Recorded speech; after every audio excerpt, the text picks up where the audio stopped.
Não podemos esquecer um fato que aconteceu nesse julgamento do Bolsonaro, que ele por si só já deveria anular todo o processo.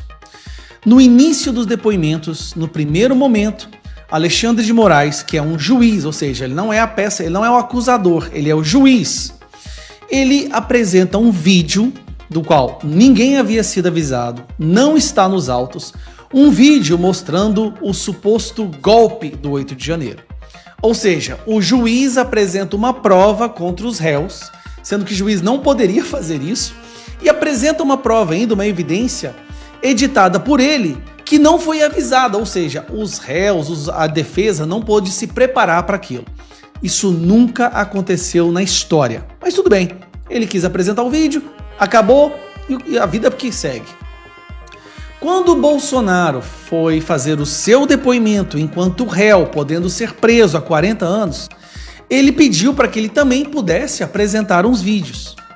A resposta do Moraes foi vetar os vídeos do Bolsonaro.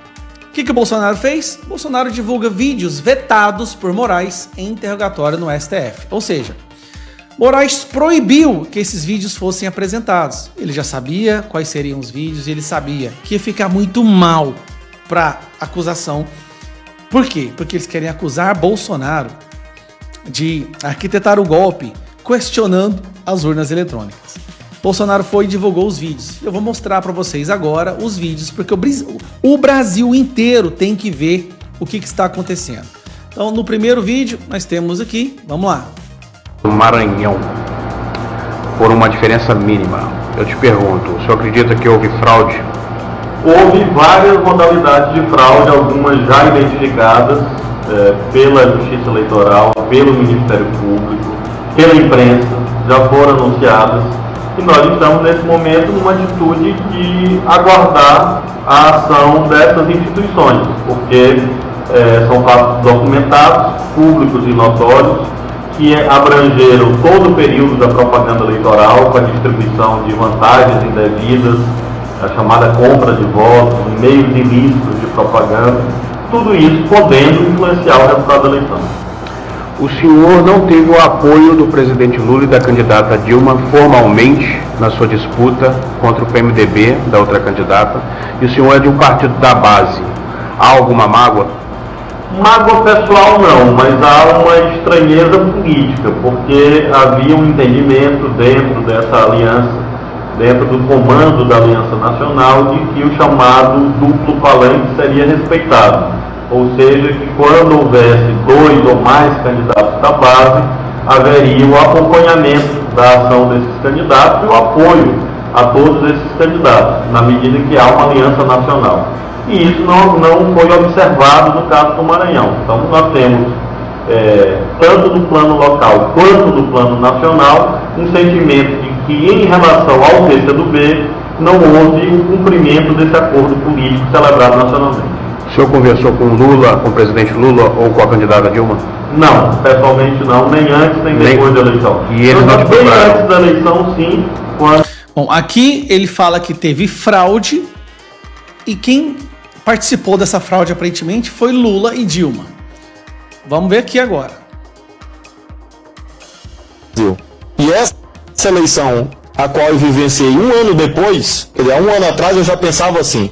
E hoje tive a oportunidade, não gostaria de ter tido, mas tive a oportunidade de ser vítima de um processo que precisa ser aprimorado, precisa ser melhor auditado, precisa ser melhor acompanhado, que é o sistema das urnas eletrônicas. Como é que se dá a votação eletrônica, como é que se evita o eleitor votando por outro, que foi esse debate no Supremo, da carteira de identidade, que foi mal colocado, que foi mal posto. O Congresso estava certo ao exigir pelo menos o documento de identidade com foto. Por quê? Porque evita, diminui as fraudes, porque o caminho seguinte era a Justiça Eleitoral tirar daquele livro de eleitores o número do título. Porque é o número do título ali que permite que o mesário vote pelo eleitor que não foi, ou pelo eleitor que morreu. O que acontece hoje? Das 5 horas da tarde, o mesário verifica lá em consórcio com os fiscais, verifica os eleitores que não compareceram, porque não foram, porque morreram, porque viajaram. Com o número do título, ele libera a urna eletrônica e vota quantas vezes ele quiser. Então esse é um tema da maior gravidade. Aqui, Flávio Dino criticando as urnas eletrônicas. Meus cumprimentos ao deputado Rodrigo Maia, relator do projeto da reforma política, onde acolheu a nossa emenda. Para 2018, a certeza de não mais existirem as fortíssimas suspeitas de fraude por ocasião das eleições. E agora na reforma política eu tive a oportunidade de relatar a emenda constitucional e agora o projeto de lei em que tive a oportunidade de incluir a questão do voto impresso por ideia, proposta e trabalho do deputado Jair Bolsonaro, que no início desse debate talvez tenha sido um dos poucos deputados que acreditava que nós pudéssemos incluir na emenda constitucional e depois no projeto de lei que tive a oportunidade de também relatar. Então quero agradecer ao deputado Bolsonaro, agradecer ao plenário. A decisão de derrubar o veto do voto impresso é uma vitória da sociedade brasileira que pode ter o direito, a partir das eleições de 2018, de recontar qualquer uma das urnas. Repare, tá, que o Rodrigo Maia, a favor, foi o autor da emenda e depois, quando virou presidente da Câmara dos Deputados, lutou para impedir que isso acontecesse. Agora vamos lá, em 2021, líder do PDT, Carlos Lupe.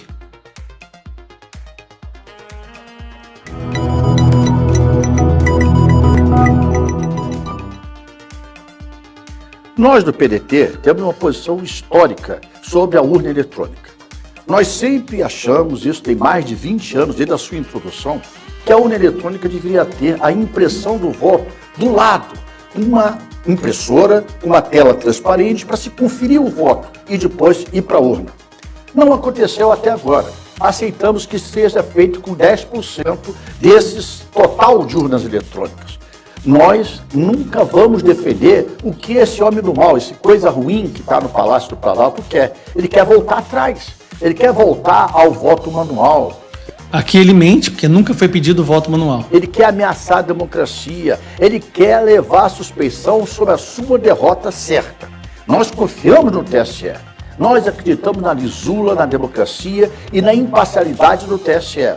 O que nós queríamos antes e continuamos querendo é que tenha uma impressão automática do lado da urna para poder se conferir o voto. Agora, não é isso que o Bolsonaro quer. O que o Bolsonaro quer é avisar um golpe que ele quer preparar pela derrota certa. O PDT jamais aceitará golpe, principalmente desse coisa ruim que está em Brasília. Só um detalhe. Bolsonaro quer exatamente isso que todos nós queremos, o voto impresso ao lado da urna, que não seja manuseado pelo eleitor. Passa por trás de uma fibra de plástico ou vidro, ele checa, confirma e o voto cai na urna, tá? Bom, tem mais uma aqui.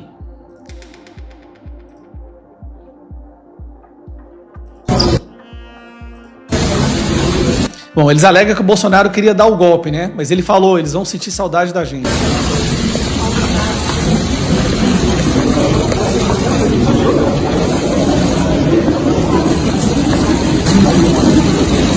Vão sentir saudade da gente. Olha que absurdo.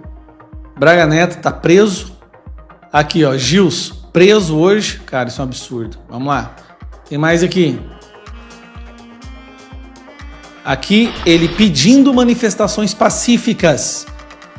As manifestações pacíficas sempre serão bem-vindas. Mas os nossos métodos não podem ser os da esquerda, que sempre prejudicaram a população, como invasão de propriedades, destruição de patrimônio e cerceamento do direito de ir e vir. Derrubando mais uma. Agora, Ciro Nogueira. O que o Ciro fala aqui? Que vai fazer a transição do governo. O presidente Jair Messias Bolsonaro me autorizou, quando for provocado, com base na lei, nós iniciaremos o processo de transição. A presidente do PT, segundo ela, em nome do presidente Lula, disse que na quinta-feira será formalizado o nome do vice-presidente Geraldo Alckmin. Aguardaremos que isso seja formalizado para cumprir a lei no nosso país.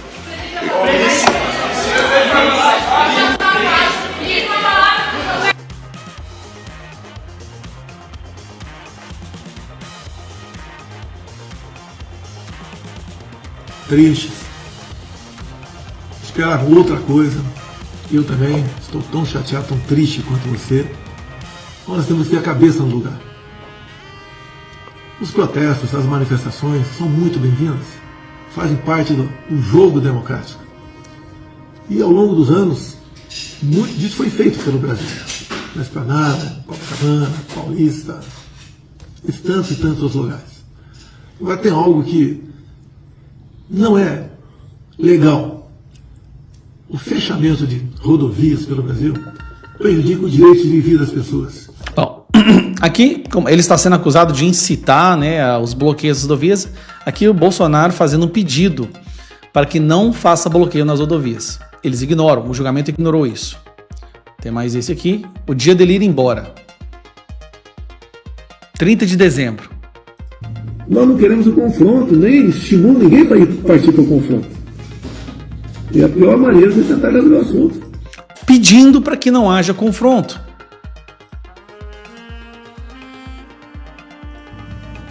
Não vamos achar que o mundo vai acabar dia 1º de janeiro. Vamos por tudo ou nada. Não! Não tem tudo ou nada.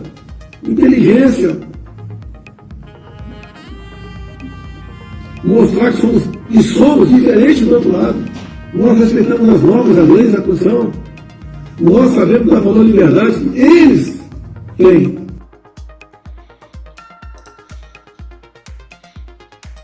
Aí vem a primeira dificuldade. Tá, esse aqui é o ministro da Defesa, o Múcio, falando que o Bolsonaro recorreu ajudou na transição. A primeira dificuldade é que os comandantes não me recebiam. No dia 6 de dezembro, eu já estava trabalhando.